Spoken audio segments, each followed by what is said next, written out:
Public School. Here, every student matters, every moment counts. Food partner, Lakmi Bikaner Mishthan Bhandar, विश्वास 31 वर्षों का. Venue partner, आदर्श महिला महाविद्यालय भिवानी. चाहूंगी घनश्याम सर्राफ जी को, जो कि एमएलए हैं बीजेपी से, पूर्व मंत्री भी हैं. घनश्याम जी, आपका बहुत स्वागत है. प्लीज स्टेज पर आइए. जोरदार तालियों के साथ स्वागत कीजिए घनश्याम जी का. साथ ही कामरेड ओम प्रकाश जी भी हमारे साथ स्टेज पर आइए. माकपा नेता हैं ओम प्रकाश जी, बहुत स्वागत है आपका. जोरदार तालियों के साथ स्वागत कीजिए ओम प्रकाश जी का. Sandeep Katpalia, chairman Horizon private limited. Sandeep ji stage पर आइए. जोरदार तालियों के साथ स्वागत कीजिए संदीप जी का. इस सेशन को आगे बढ़ाएंगे मेरे सहयोगी Ayush Chitransh. Over to you Ayush.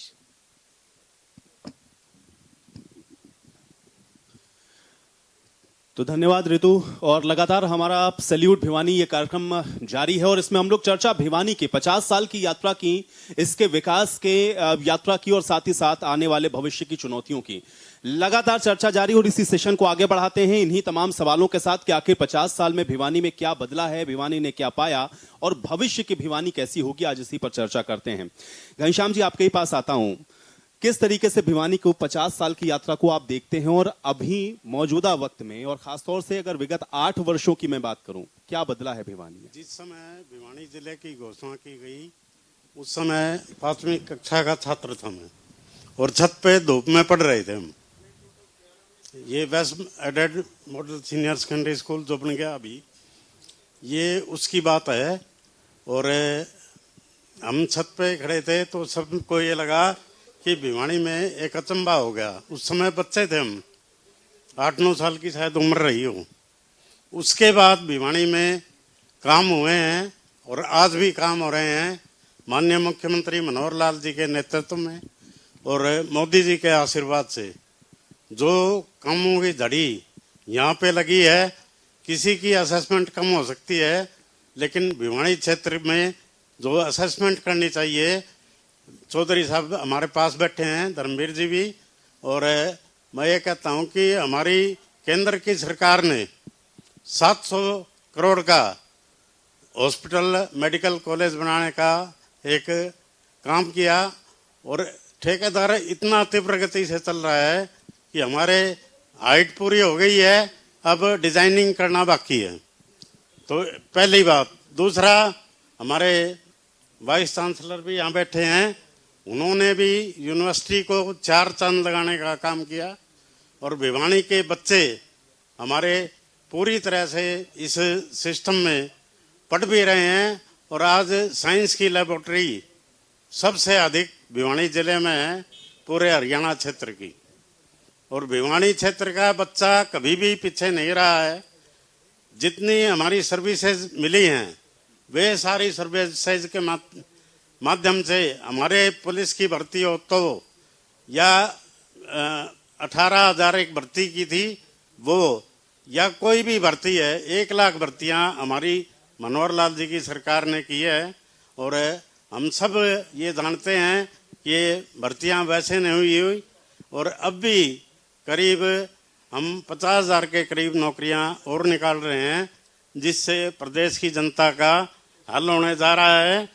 एक यूनिवर्सिटी में हमने एक कोर्स शुरू किया है, एक सिस्टम बनाया है कि जो बच्चे यहाँ से निकलते हैं उनको तुरंत नौकरी मिले. इसके लिए भी हमारा एक प्रयास जारी है और वो काम भी पिछले दिनों. चलिए, आपने बहुत सारी बातों को बताया, इसी को थोड़ा सा और आगे बढ़ाते हैं. कामरेड ओम प्रकाश जी, एक तो 50 साल की यात्रा भिवानी की और अभी मौजूदा परिस्थिति, क्योंकि 8 साल का जिक्र यहाँ पर घनश्याम जी ने किया कि बहुत सारी चीजों में हमने काम किया है, बदला है. कैसे देखते हैं भिवानी को आप? देखिए जी, भिवानी एक बहुत ऐतिहासिक जगह है जहां आज़ादी के आंदोलन में पंडित नेकीराम शर्मा, चौधरी लाजपत राय अलखपुरा, जिन्होंने आज़ादी की अलख जगाई थी और वो किसानों के लिए उन्होंने बहुत काम किया था. एक समय में पंडित नेकीराम से भिवानी को जाना जाता था. फिर चौधरी बंसीलाल हरियाणा के मुख्यमंत्री बने तो उन्होंने भिवानी का विकास में अपना अहम योगदान दिया. और आज खेलों में भी भिवानी विजेंद्र ओलंपिक में जो मेडल लाए, उससे भिवानी का नाम चमका है. मैं एक बात, हमारे विधायक जी का बहुत सम्मान करता हूं, मैं एक बात कहना चाहता हूं कि भिवानी में बड़ी बड़ी इंडस्ट्री थी, बड़े बड़े कारखाने थे, चाहे वो टीआईटी है, बीटीएम है, घी फैक्ट्री थी, मिल्क प्लांट था और दूसरी स्पिनिंग मिलें थी, वो धीरे धीरे करके सब बंद होगी। और 8 साल में कोई भी बड़े इन्वेस्टर ने यहाँ पैसा नहीं लगाया, कोई गवर्नमेंट का कारखाना नहीं लगाई भिवानी में, और भयंकर बेरोजगारी है। इवन हमारे सांसद जी भी बैठे हैं या विधायक जी भी बैठे हैं, किसी बच्चे को ये ठेके पर भी नहीं रख सकते, ये हालत हमारी होगी है। और भिवानी में जो सीवरेज है वो जाम हो जाती है, बारिश में सड़कों पर पानी आ जाता है, पीने के पानी में मिलावट है, काफी हो भी रहा है कुछ काम, मैं ये नहीं कहता बिल्कुल नहीं हो रहा, लेकिन जो जरूरत है उसके हिसाब से काम नहीं हो रहा। आवारा पशुओं की हालत ये है, गांव में खेती खा गए किसानों की, यहां रोज एक्सीडेंट हो रहे हैं, इस सरकार से कोई व्यवस्था नहीं हो रही, ना गौशालाओं की हो रही, ना मेले खोल रहे, और लोग परेशान है, बड़े भारी परेशान है, कोई व्यवस्था हो नहीं। चलिए, आपने कहा कि व्यवस्था नहीं, और दूसरा यह है कि बहुत सारी परेशानियां गिनाई, मैं घनश्याम जी से इसका जवाब लूंगा, लेकिन संदीप जी कैसे देखते हैं आप? एक तो 50 साल का भिवानी हो गया, और दूसरा यह है कि जब व्यवस्थाओं की हम लोग बात करते हैं तो क्या आपको लग रहा है कि जो तमाम बातें कही जाती हैं उन सारी परिस्थितियों को अगर हम लोग देखें तो ग्राउंड पर वो चीजें हैं? कैसे देखते हैं भिवानी की 50 साल की यात्रा को? पहले तो मैं इंडिया न्यूज का धन्यवाद करूंगा, आपने मुझे बुलाया। सर थोड़ा सा पास लगे, माइक पास लगे। सबसे पहले मैं इंडिया न्यूज का धन्यवाद करूंगा, आपने मुझे बुलाया। मैं वैसे भिवानी बहुत ही कम आता हूं, मेरा जन्म स्थान भिवानी है, मैं बेसिकली गुड़गांव रहता हूं, तो एमपी साहब हमारे आते रहते हैं गुड़गांव, सांसद जी भी आते रहते हैं, उन्हें एमएलए साहब भी आते रहते हैं। तो यदि मैं एम्प्लॉयमेंट की बात करूं, जैसे अभी एमएलए साहब ने कहा कि हमारी प्लेसमेंट के रिगार्डिंग, यदि मैं गुड़गांव में बात करूं रियल एस्टेट में, मेरी फील्ड रियल एस्टेट है, वहां पर एम्प्लॉयमेंट की बहुत दिक्कत होती है।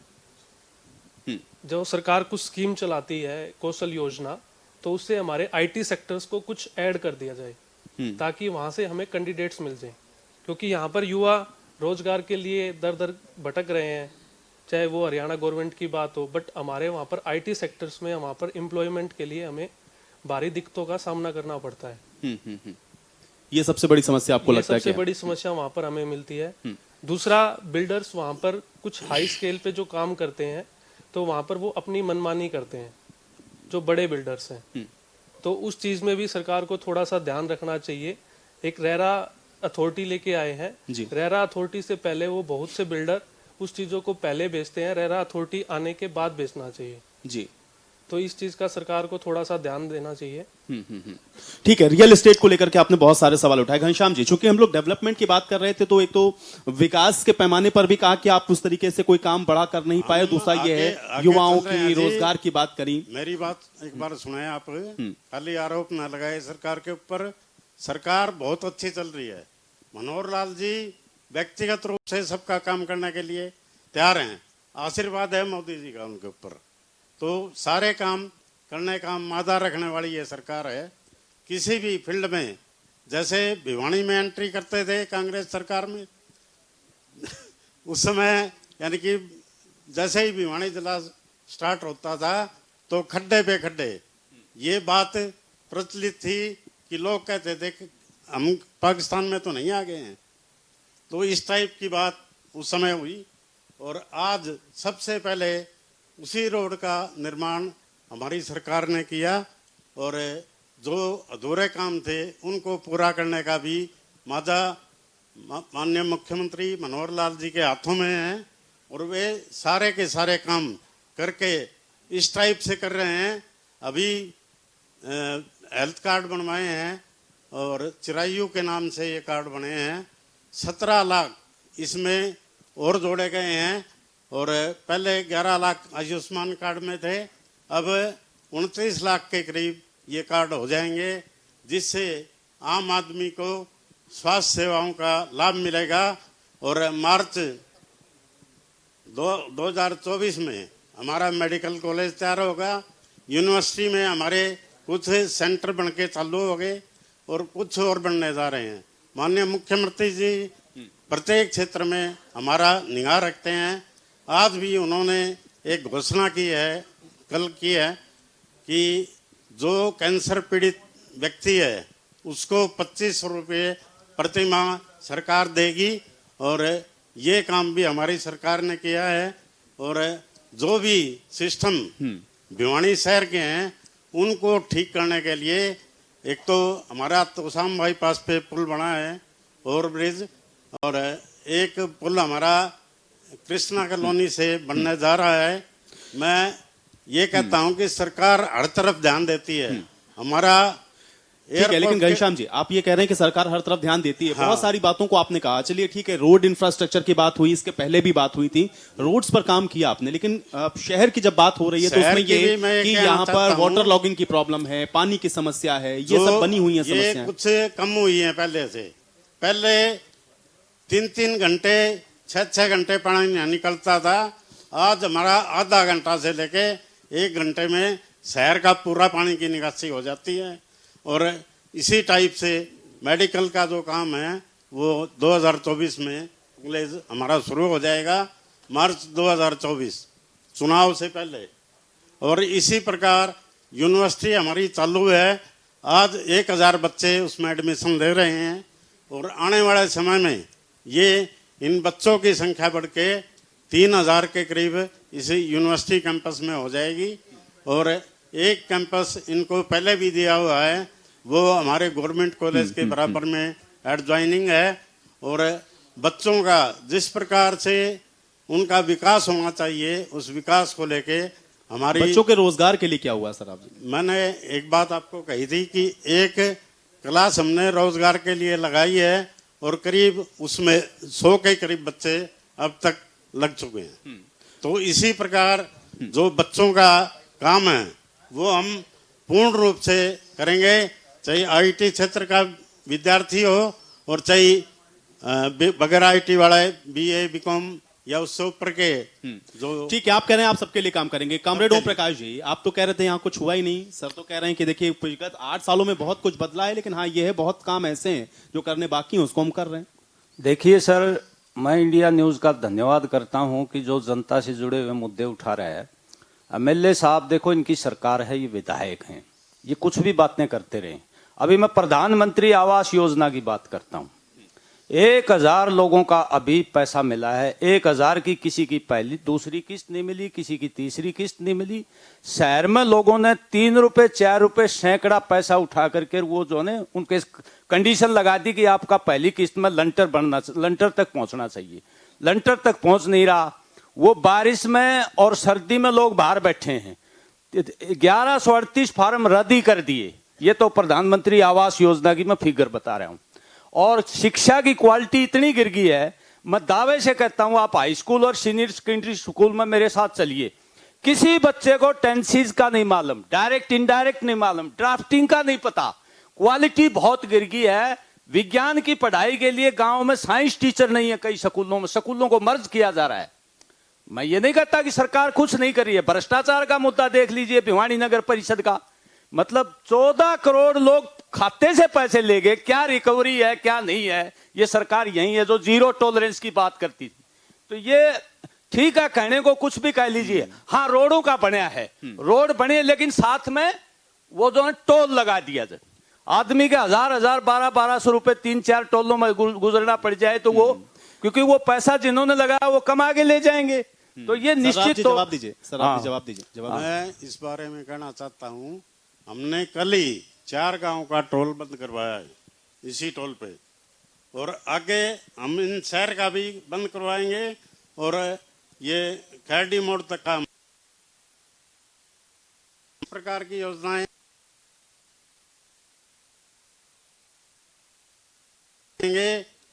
हमारे बच्चों को नौकरी मिलना एक बहुत महत्वपूर्ण बात है, और उसके ऊपर हमारी सरकार ध्यान भी दे रही है।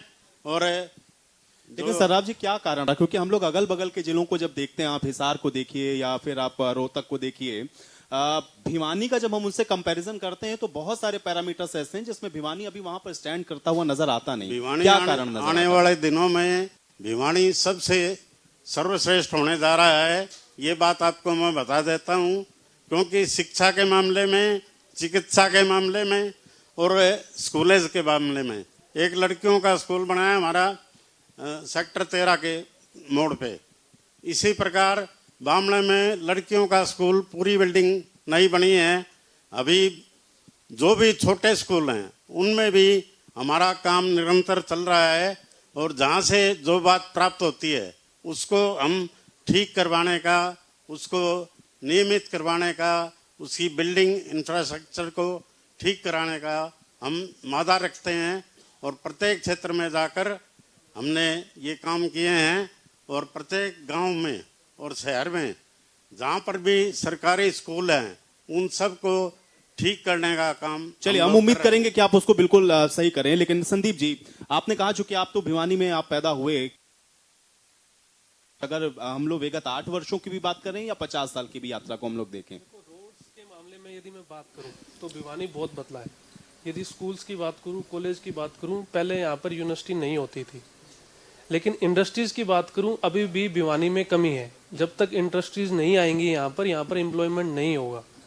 तो मैं सरकार से पूछना चाहूंगा, इंडस्ट्रीज का सरकार का क्या ख्याल है आगे? इंडस्ट्री को लेकर क्या है घनश्याम जी? ऐसा है जी, हमारा जो सेक्टर हैं 21 और 26 इंडस्ट्रीज के सेक्टर हैं। जो पहले टीआईटी बीटीएम में होती थी वो लेबर लेकिन यहाँ वहाँ पर पे आसपास के यदि मैं एरिया में बात करूं तो कितने लोग बेरोजगार हैं? आज क्या 10,000 लोग बेरोजगारी बेरोजगार का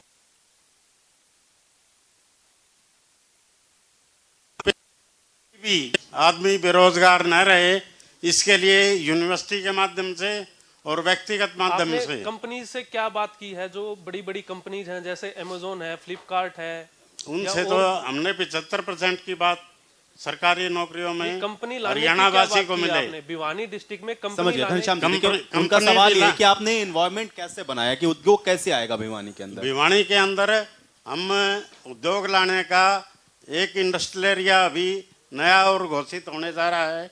सरकार उसको पूर्ण रूप से सर, मैं उस कंपनीज का नाम पूछना चाह रहा हूँ। इंडस्ट्रियल एरिया एक घोषित होने जा रहा है, वो आपकी बात बिल्कुल सही है। ऐसा है जी, जब इंडस्ट्रियल एरिया घोषित होगा उसके बाद इंडस्ट्रियलिस्ट आएंगे और भिवानी में बेरोजगारी का जो मामला है उसको दूर करने का काम। भिवानी के अंदर लाखों लोग बेरोजगार हैं।